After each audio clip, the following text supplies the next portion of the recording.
Bonjour, ici Dr. Steve Fréchette, chiropraticien, capsule vidéo aujourd'hui, mythe ou réalité sur la perte de poids. Est-ce que le fait d'avoir un tablier graisseux au niveau de l'abdomen ou encore au niveau du fessier que je désirais perdre va être plus efficace si j'utilise des muscles locaux? Donc, si j'utilise mes abdominaux, je fais beaucoup d'abdominaux, est-ce que je vais perdre plus de graisse locale au niveau de l'abdomen? Ou si je fais beaucoup de muscles fessiers, est-ce que je vais réussir à perdre mon tablier graisseux au niveau des fessiers?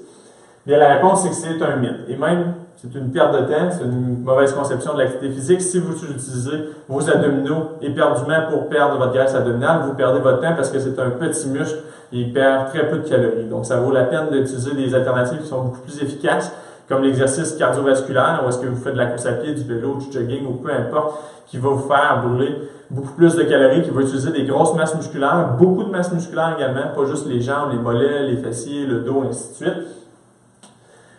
La deuxième chose, c'est l'entraînement par musculation. Donc, si vous augmentez également votre métabolisme, vous augmentez votre quantité de muscle, mais vous allez également perdre un petit peu plus de calories.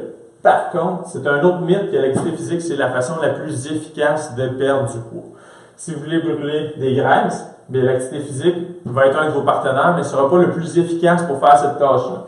Les deux plus efficaces sont ici, c'est l'alimentation saine et les bonnes habitudes de vie au niveau du sommeil. Pourquoi le sommeil, ça semble un petit peu étrange dans un vidéo de perte de poids, mais les bonnes habitudes de vie au niveau du sommeil vont toutes changer votre métabolisme hormonal. Donc, si vous êtes toujours fatigué, chroniquement fatigué, mais vous avez des mauvaises habitudes hormonales au niveau du cycle de votre appétit, vous avez un petit peu moins d'hormones de croissance lorsque vous dormez, fait que vos muscles s'entretiennent moins bien, ainsi de suite, plus de cortisol, d'hormones du stress.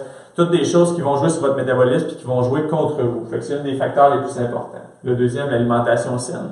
C'est plus facile de se restreindre en calories que brûler tout ce nombre de calories-là équivalent. On va utiliser, par exemple, une alimentation qui est riche en végétaux, qui n'utilise pas trop de produits transformés non plus, afin d'avoir une perte de poids qui est saine.